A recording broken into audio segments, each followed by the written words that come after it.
शिव और समर्थ को साथ में देखा तो वो डर गई कि कहीं वो दोनों एक दूसरे से उसके बारे में कुछ बोल ना दे। सिया ने झट से शिव को रोक लिया और जैसे तैसे करके उसे अपने साथ घर ले गई। वही समर्थ को शिव की आधी अधूरी बातों से ये तो पता चल गया था कि वो सिया का भाई है।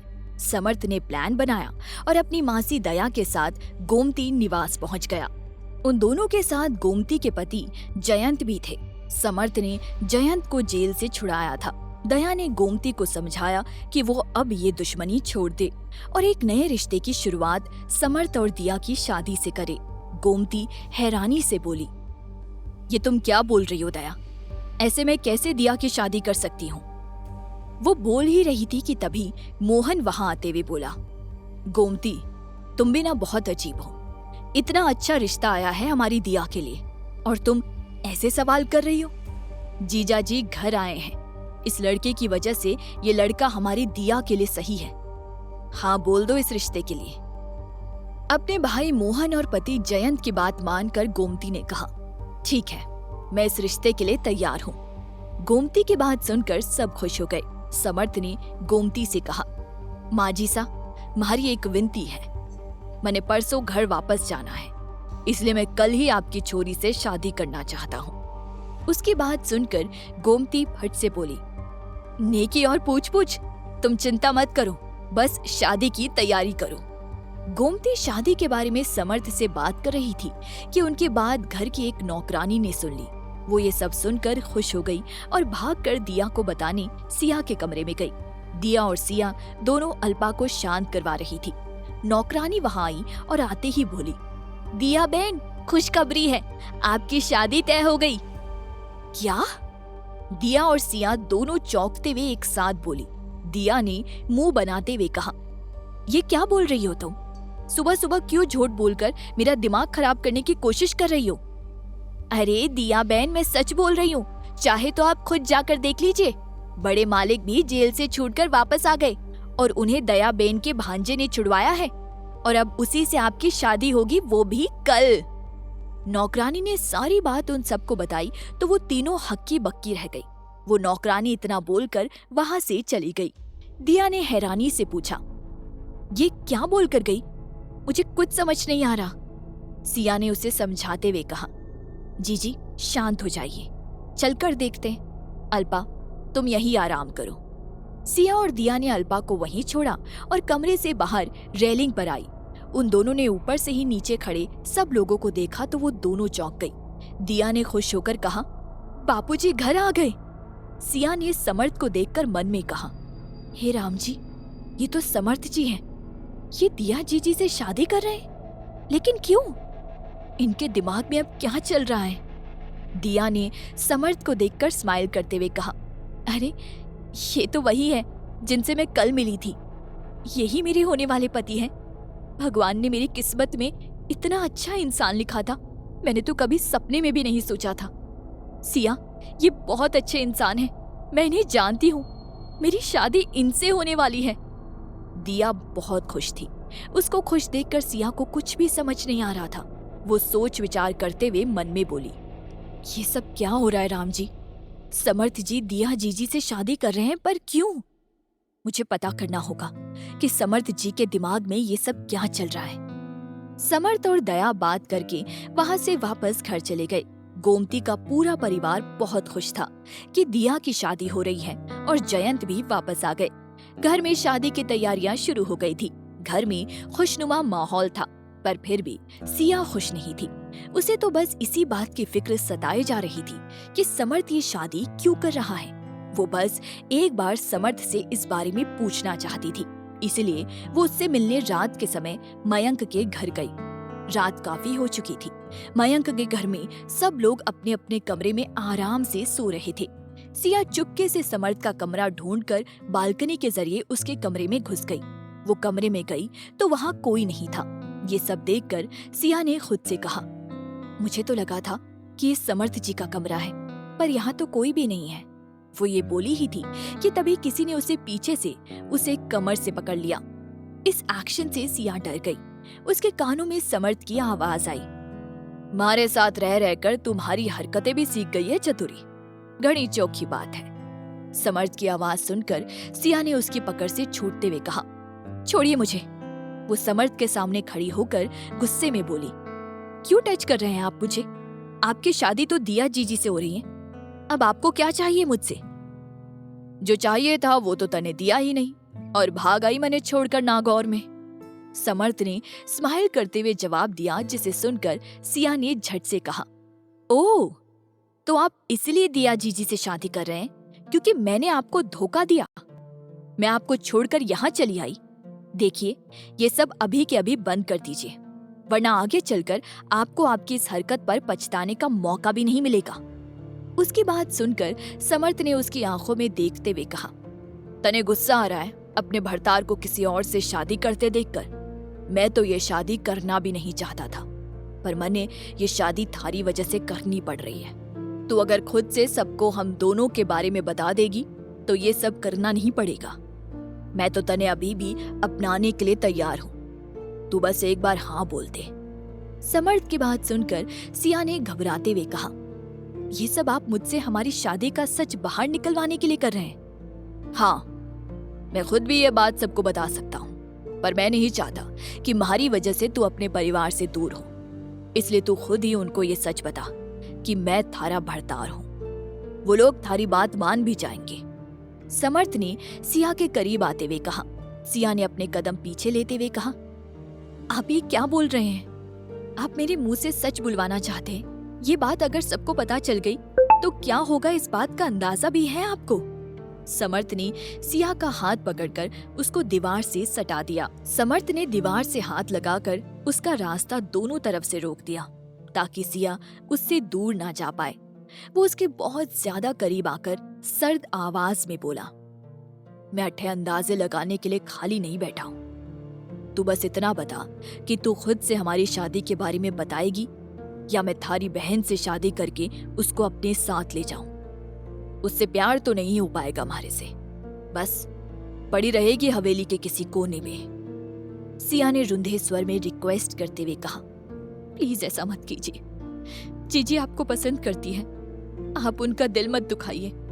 चले जाइए यहाँ से, मत कीजिए ये शादी प्लीज। समर्थ ने उसको कमर से पकड़ अपने और ज्यादा करीब खींच लिया और फिर उसकी काली आंखों में देखते हुए कहा, मैं अट्ठे से अपनी लुगाई लेकर ही जाऊंगा, चाहे वो तू हो या थारी बहन। अब थारे को फैसला करना है कि तू हमारे साथ जाएगी या थारी बहन। मैं थारे से दूर नहीं रह सकता, मने सिर्फ तू चाहिए, सिर्फ तू। अगर हमारी जिंदगी में कोई और छोरी आई तो वो सच्चे दिल से हमारी लुगाई कभी भी नहीं बन पाएगी। मैं उसको कभी भी प्यार नहीं करूंगा। सिया समर्थ से रिक्वेस्ट कर रही थी कि वो इस शादी को रोक दे और वापस चला जाए, पर समर्थ उसकी एक भी बात सुनने को तैयार नहीं था। सिया ने झल्ला कर कहा, क्या आपको एक विधवा चाहिए, वो भी उस भाई की जिससे आप नफरत करते हैं? उसकी बात सुनकर समर्थ चौंक गया। वो हैरानी से बोला, विधवा? किस भाई की विधवा? ये तू क्या बोल रही है?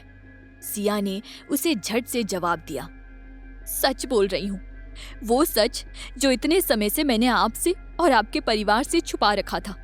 मैं राजकुमारी सिया सिंह शेखावत हूँ, आपके भाई राघव की विधवा। उसकी बात सुनकर समर्थ चौंक गया। उसकी पकड़ सिया पर एक पल के लिए ढीली पड़ गई, लेकिन अगले ही पल वो गुस्से में बोला, तू विधवा थी पर अब तुम्हारी लुगाई है। मैं थारे बिना अब भी वापस नहीं जाऊंगा, समझी? सिया ने समर्थ को धक्का देकर खुद से दूर किया और गुस्से में बोली, मैं आपके साथ वापस नहीं जाऊंगी तो मतलब नहीं जाऊंगी, आपको जो करना है कर लीजिए। इतना बोलकर वो वहां से चली गई। समर्थ ने गुस्से में कहा, मारे भाई की विधवा होते हुए तूने मारे से सच छुपाया, अब तू और भी बड़ी सजा की हकदार है। तूने ये सब अपने आशिक के लिए किया था ना, मैं थारे को कभी माफ नहीं करूंगा। समर्थ गुस्से में कुढ़ रहा था, वही सिया को रोना आ रहा था। वो रोते रोते वापस गोमती निवास आई तो उसे शिव मिल गया। शिव उसका रास्ता रोके खड़ा हुआ था। उसको देखकर सिया ने झट से अपने आंसू साफ किए और बोली, शिव, तुम इतनी रात को यहाँ क्या कर रहे हो? शिव ने सर्द लहजे में जवाब दिया, तुम्हारा इंतजार कर रहा था। कहाँ गई थी तुम इतनी रात को? और तुम रो क्यों रही थी? रो? मैं थोड़ी रो रही थी। ये तो ऐसे ही बाहर टहलने निकली थी और आंख में कचरा चला गया। मैं कमरे में जाकर पानी से आंख साफ करती हूँ। सिया ये कहकर वहां से जाने लगी तो शिव ने उसका हाथ पकड़कर उसे रोकते हुए कहा, सिया, तुम्हें पता है ना कि तुम्हें झूठ बोलना नहीं आता।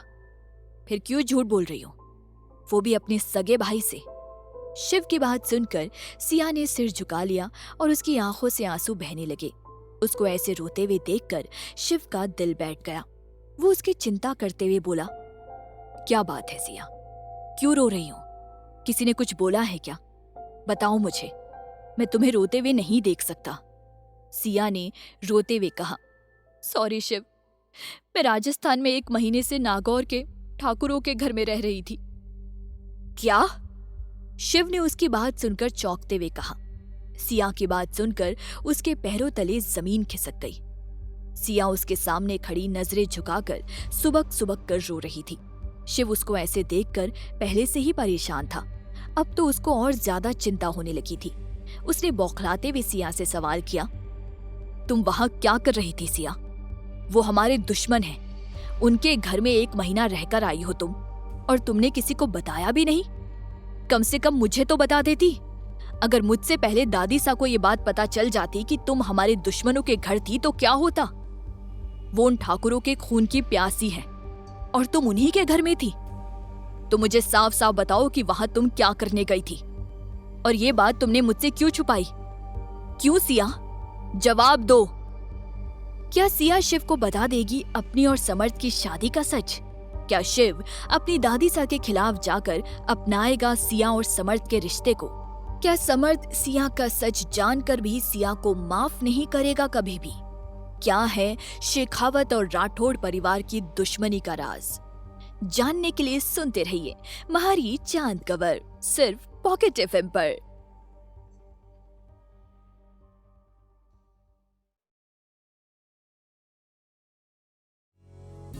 Congratulations! इस कहानी पर आपको 60% डिस्काउंट ऑफर मिल रहा है। ये कहानी सुनते रहिए ऑफर खत्म होने तक। समर्थ के साथ शादी तय होने से दिया बहुत खुश थी। सब शादी की तैयारियों में जुट गए थे। सिया को ये सब सही नहीं लग रहा था। वो रात के वक्त चोरी छुपे समर्थ से बात करके मयंक के घर गई। उसने समर्थ को समझाया तो भी समर्थ नहीं माना। सिया ने उसे अपने और राघव के बारे में भी बता दिया, फिर भी वो नहीं माना, बल्कि और भी ज्यादा गुस्से से भर गया। सिया उसको छोड़कर रोते रोते वापस गोमती निवास आई तो उसे शिव ने रोक लिया। शिव ने उससे रोने का कारण पूछा तो सिया ने बताया कि वो 1 महीना नागौर में ठाकुरों के घर में थी। ये बात सुनकर शिव ने उससे वहां रहने का कारण पूछा।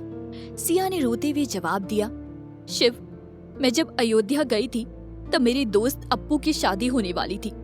वो तो केशु की मदद से शादी से भाग गई, इसलिए उसकी जगह मुझे शादी करनी पड़ी। उसकी बात सुनकर शिव चौंकते हुए बोला, क्या तुम्हारी शादी हो चुकी है? सिया, तुमने मुझसे इतनी बड़ी बात छुपाई, क्या है ये सब? उसके ऐसे रूडली बात करने से सिया फूट फूट कर रोने लगी। उसको रोता हुआ देखकर शिव ने उससे प्यार से कहा, सिया मत रो, मैंने बोला ना, मैं तुम्हें रोते हुए नहीं देख सकता। तुम्हें जो भी बताना है साफ साफ बताओ, क्योंकि अभी तुमने मुझे जितना भी बताया है उससे मुझे कुछ भी समझ नहीं आया। तुम अयोध्या गई थी और वहां तुम्हें शादी करनी पड़ी, तो फिर तुम नागौर कैसे पहुंची? और तुम्हारा पति कौन है? उसने तुम्हारे साथ कुछ गलत तो नहीं किया? साफ साफ बताओ, तुम ये सब मुझसे क्यों छुपा रही थी? सिया ने सुबकते हुए कहा, मेरी मजबूरी थी शिव, क्योंकि मेरे सामने हालात ही ऐसे पैदा कर दिए गए थे। मैं शादी नहीं करना चाहती थी, पर मुझे मजबूर किया गया था, इस वजह से मैंने शादी की। उसकी बात सुनकर शिव ने गुस्से में पूछा, किसने किया था तुम्हें मजबूर? किसमें इतनी हिम्मत पैदा हो गई कि उसने मेरी बहन को मजबूर कर दिया, जिससे तुम्हें यह अनचाही शादी करनी पड़ी? बोलो सिया। सिया ने रोते हुए जवाब दिया, अब्बू के पापा ने मेरे सामने शर्त रखी थी, अगर मैंने शादी नहीं की तो वो अनाथ आश्रम की जमीन किसी और को बेच देंगे। मैंने उन्हें मुंह मांगी कीमत भी ऑफर की थी, पर वो नहीं माने और मेरी शादी अप्पू के दुल्हे से करवा दी, जो कि और कोई नहीं, नागौर के ठाकुरों का बेटा ठाकुर समर्थ सिंह राठौड़ था। उसकी बात सुनकर शिव के पैरों तले जमीन खिसक गई। वो माथे पर हाथ रखकर बोला, ये तुम क्या बोल रही हो सिया? तुम ठाकुर परिवार की बींदनी हो। वो हमारे दुश्मन है। तुमने एक बार भी मुझे क्यों नहीं बताया? तुम ये सब कैसे कर सकते?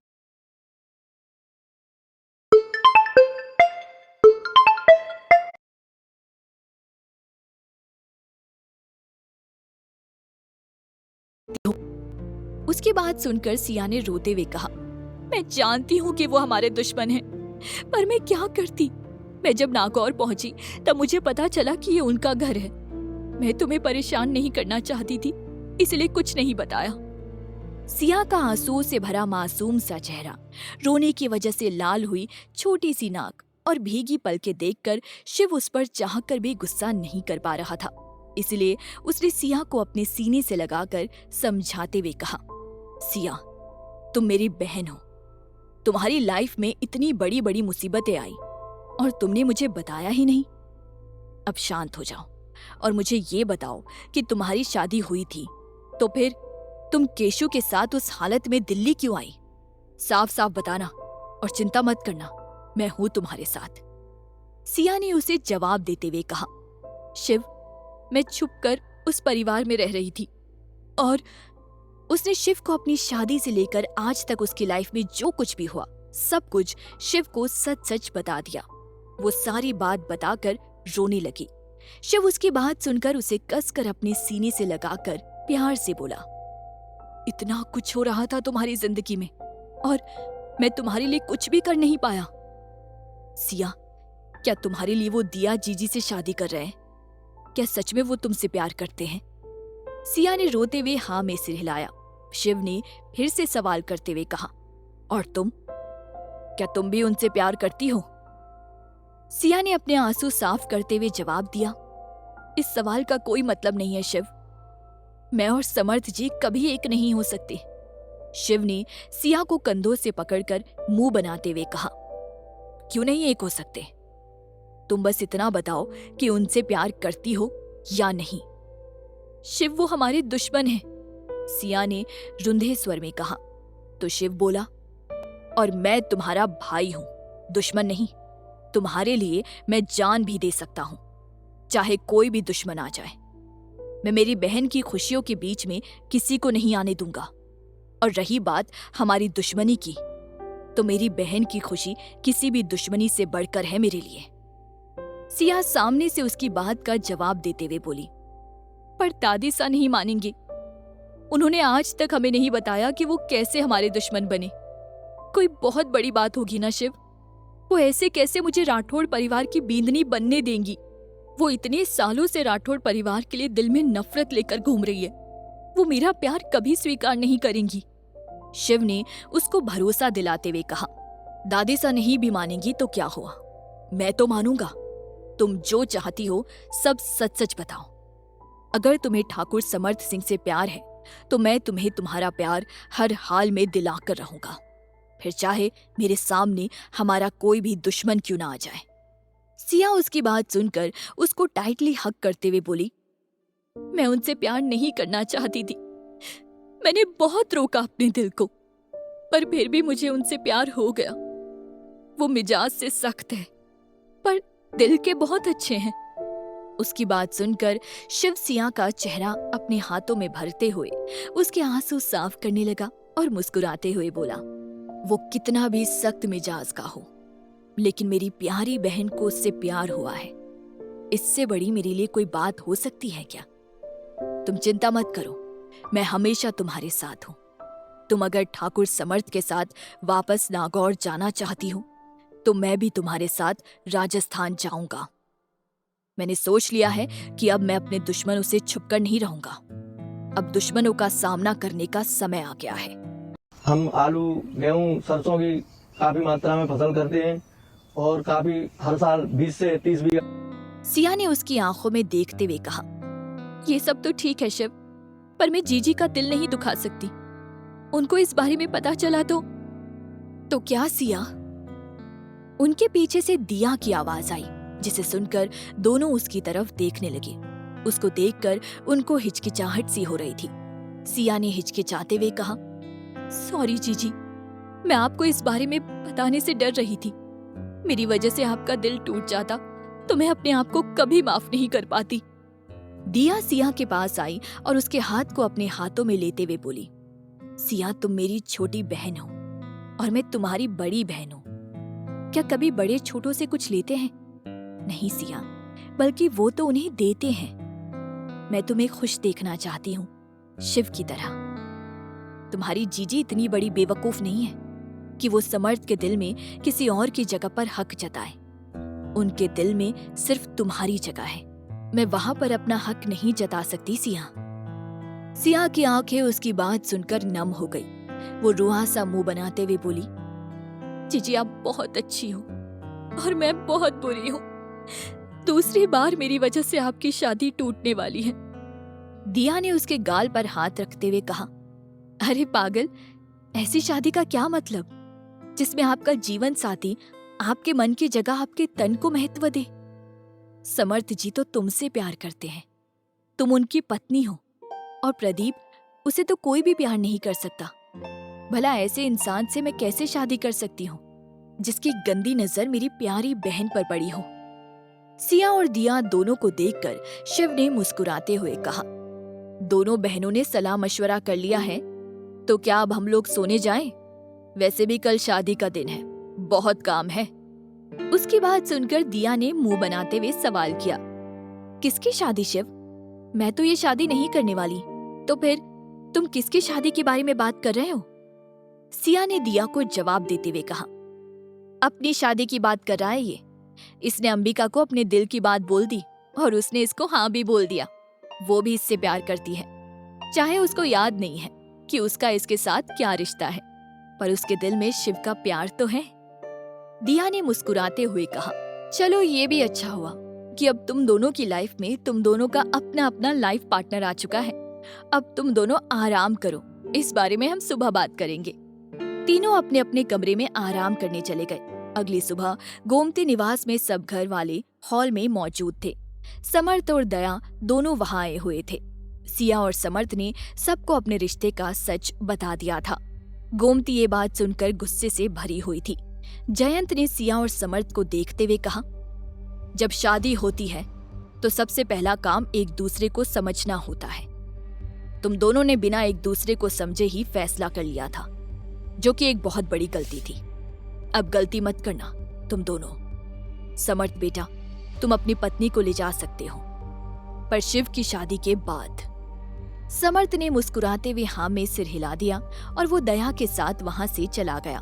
उनके जाते ही गोमती गुस्से में कुड़ते हुए बोली, ये काली कलूटी मेरे सीने पर बैठकर सारी उम्र मूंग दलेगी, इसको कोई नहीं लेकर जाएगा। सिया ने गोमती की बात का जवाब देते हुए कहा, मैं लेकर जाऊंगी जीजी को अपने साथ और इनको इतना सपोर्ट करूंगी ताकि ये इतनी काबिल बन जाए कि लड़के वाले खुद इनके पास इनका हाथ मांगने आएंगे। बस फूफा सा, आप इसकी इजाजत दे दीजिए। जयंत गोमती को घूरते हुए बोले, जब दिया पैदा हुई थी तब से गोमती को समझा रहा हूं कि इसको तन से नहीं मन से प्यार करो, पर ये नहीं समझी। अच्छा ही होगा कि मेरी बेटी अपनी काबिलियत से इसको समझाए। ले जाओ दिया को अपने साथ। सिया ने मुस्कुराते हुए कहा, थैंक यू फुफुसा। अब सिया, अंबिका और शिव के साथ अल्पा और दिया भी जाने वाली थी। उन सब ने अपना अपना बैग पैक कर लिया था।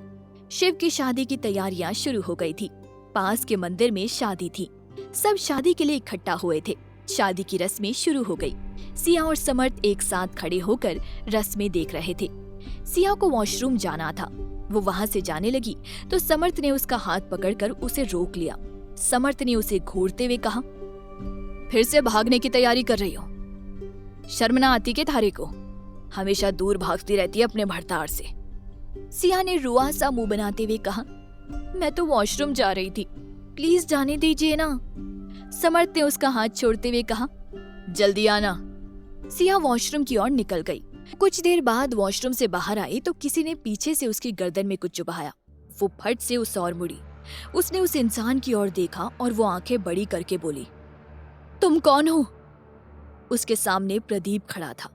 उसने सिया को देखकर ईविल स्माइल करते हुए कहा, तुम्हारा दीवाना। सिया उसे देखते देखते बेहोश होकर उसकी बाहों में गिर गई। प्रदीप ने उसे कंधे पर उठाते हुए कहा, तुम्हें क्या लगा मेरी शादी उस काली कलूटी दिया से नहीं होगी तो क्या मैं तुम्हें छोड़ दूंगा? कभी नहीं। अब मैं तुम्हें अपना बना लूंगा। अभी तुम मुझे जानती कहाँ हो, लेकिन जल्दी जान जाओगी। अब कैसे बचेगी सिया इस नई मुसीबत से? क्या सिया को बचाने पहुंच पाएगा समर्थ समय पर, या फिर से समर्थ को होगी कोई गलतफहमी? जानने के लिए सुनते रहिए महारी चांद कवर, सिर्फ पॉकेट एफएम पर।